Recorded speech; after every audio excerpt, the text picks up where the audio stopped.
बिस्मिल्लाहिर्रहमानिर्रहीम। अस्सलाम वालेकुम स्टूडेंट्स। इस उम्मीद के साथ कि अल्लाह ताला के फजलो करम से आप सब खैरियत से होंगे। आज फोर्थ चैप्टर फोर्स के घुमाने के असरात का 8वां न्यूमेरिकल सॉल्व करेंगे। ये भी एक शक्ल दी गई है। सबसे पहले इसकी इबारत को गौर से पढ़ते हैं। इबारत है, एक साइन बोर्ड को स्टील की दो तारों की मदद से लटकाया गया है जैसा कि शक्ल में दिखाया गया है। ये शक्ल है। अगर बोर्ड का वजन 200 न्यूटन हो तो रस्सियों में तनाव मालूम करें। अब इस शक्ल की तरफ आते हैं स्टूडेंट। वजन नीचे की तरफ आ रहा है, तनाव होती है टेंशन। ये तारे हैं, ये टेंशन हमेशा ऊपर की तरफ होगी क्योंकि उन्होंने ऊपर की तरफ पकड़ा हुआ है इसको, वजन नीचे की तरफ आ रहा है। इसका मतलब है तनाव में से या वजन में से किसी एक चीज के साथ माइनस आएगा। माइनस क्यों आएगा? क्योंकि इनकी सिमत मुख्तलिफ है। टेंशन जो तनाव है वो ऊपर की तरफ उसने पकड़ा हुआ है, वजन नीचे की तरफ आ रहा है। उसके अलावा एक और क्या है, ये देखें दोनों का 2-2 मीटर है। इसका मतलब है कि जो फोर्स है, वो जो वजन है, वो बिल्कुल सेंटर में से आ रहा है। तो दोनों जो तनाव होंगे वो बराबर होंगे, मुख्तलिफ नहीं होंगे। स्टूडेंट, जब भी टेंशन टी ऊपर की तरफ है और वजन नीचे की तरफ आ रहा है और एक जगह पे स्टेबल हो गए, स्टेबल का मतलब है कि ये इक्विलिब्रियम की हालत में आ गए। सबसे पहले हमने करना क्या है, डाटा को लिखना है। तो डाटा तो हमें सिर्फ एक चीज दी गई है। डाटा वो क्या दिया गया है? वो है वजन। तो लिखेंगे वजन। इसको W से ज़ाहिर करते हैं। ये वैल्यू कितनी है? 200 न्यूटन। और मालूम हमने क्या क्या करना है? हमने टेंशन यानी तनाव मालूम करना है।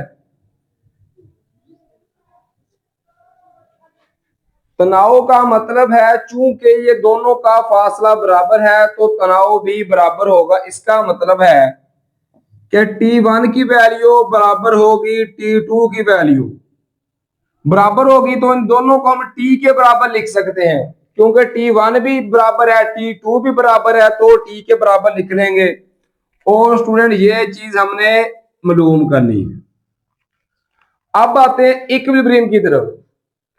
इक्विलिब्रियम की स्टूडेंट फर्स्ट कंडीशन के मुताबिक, पहली शर्त के मुताबिक, जितनी भी फोर्सेस उस पर अमल कर रही है ना, वो एक्स की सिमत में हो, इस सिमत में हो उसकी, या अमूदी हो, वो जीरो के बराबर होते हैं। इसका मतलब है लिखेंगे इक्विलिब्रियम की हालत में, इक्विलिब्रियम की हालत में, होता क्या है कि सिग्मा एफ एक्स और सिग्मा एफ वाई ये दोनों बराबर किसके होते हैं? ये दोनों जीरो के बराबर होते हैं। ये जो है शक्ल वजन, ये भी इक्विलिब्रियम की हालत में आ गया है। वजन नीचे की तरफ है, लटक रहा है ना बैलेंस तरीके के साथ। तो क्या ये इक्विलिब्रियम की हालत में है? इक्विलिब्रियम की हालत में पहली कंडीशन के मुताबिक जो एफ एक्स होते हैं सिग्मा, और सिग्मा का मतलब होता है जमा, कि एक्स फोर्सें जो एक्स की सम्मत में लग रही हैं और जो ऊपर से नीचे लग रही हैं एफ वाई की सम्मत में, वो क्या होती है? बराबर। अब इधर देखें तो इसमें तो एफ एक्स की सिमत में कोई फोर्स नहीं लग रही बल्कि ऊपर से नीचे की तरफ ही लग रही है।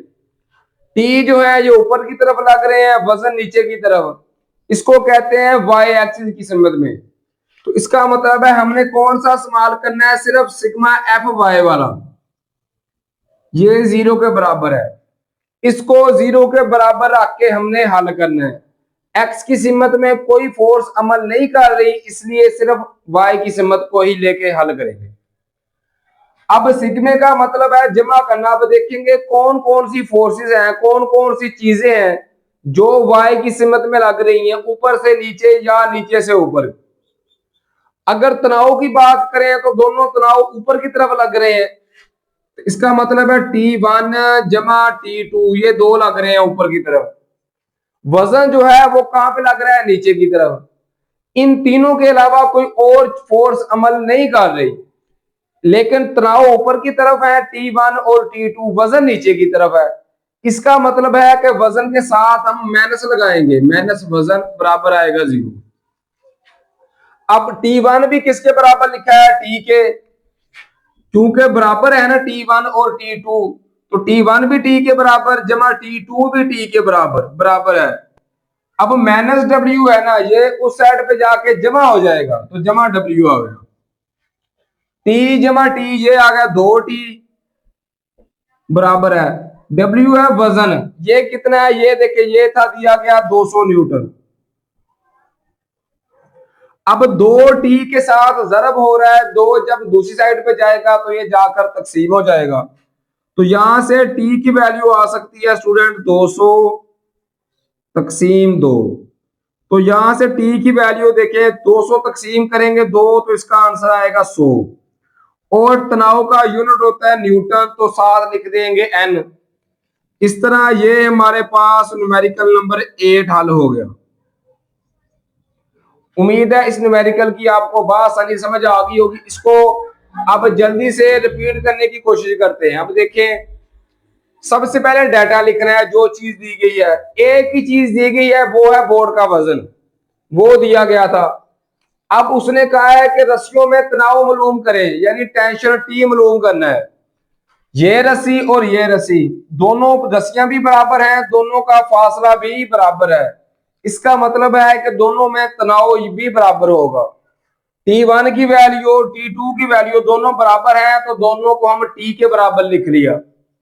अब इक्विलिब्रियम की हालत में क्या होता है, कोई भी चीज स्टेबल होती है। जब ये रस्सियों ने उसको वजन को पकड़ा हुआ है, इसका मतलब है कि ये स्टेबल है। इसका मतलब है कि इक्विलिब्रियम की पहली कंडीशन के मुताबिक Fx और Fy, Fx का मतलब है x की सम्मत में इस तरह जितनी भी फोर्सेस लग रही हैं वो सब 0 के बराबर हैं। और Fy का मतलब है जो ऊपर से नीचे फोर्सेस लग रही है सारी, सिग्मा का मतलब है सारी, वो भी 0 के बराबर है। यहां पे सिर्फ Fy की ऊपर नीचे की सिमत में फोर्सेस लग रही हैं, इसलिए हमने Fy को सिर्फ 0 के बराबर लिख लिया। अब चेक करेंगे कौन कौन सी फोर्सेस लग रही है ऊपर से नीचे की तरफ या नीचे से ऊपर की तरफ। ये दो तनाव हैं, दोनों ने कस के पकड़ी हुई है, तो दोनों ऊपर की तरफ फोर्स लग रही है, तो इसलिए T1 जमा T2, वजन नीचे की तरफ आ रहा है, इसलिए उसका साइन तब्दील कर दिया, उसके साथ माइनस लिख दिया। अब T1 भी T के बराबर है, T2 भी T के बराबर है, तो इसकी जगह पे भी T लिख दिया, जमा इसकी जगह पर भी T लिख दिया। माइनस W है, उधर जाके जमा W हो गया। T जमा T, ये आ गया 2T बराबर है, वजन की वैल्यू कितनी थी, ये थी 200। अब 2T के साथ जरब है 2, जब दूसरी साइड पे जाएगा तो ये जाकर तकसीम हो जाएगा। 200 तकसीम 2 किया, तो इस तरह टेंशन यानी रस्सियों में तनाव का आंसर कितना आ गया, ये आ गया 100 न्यूटन। उम्मीद है ये न्यूमेरिकल आपको बआसानी समझ आ गया होगा। आप अपना और अपने पेरेंट्स का बहुत सारा ख्याल रखिए, दुआओं में अपने उस्ताद-ए-किराम को याद रखिए। फी अमानिल्लाह, अल्लाह हाफिज।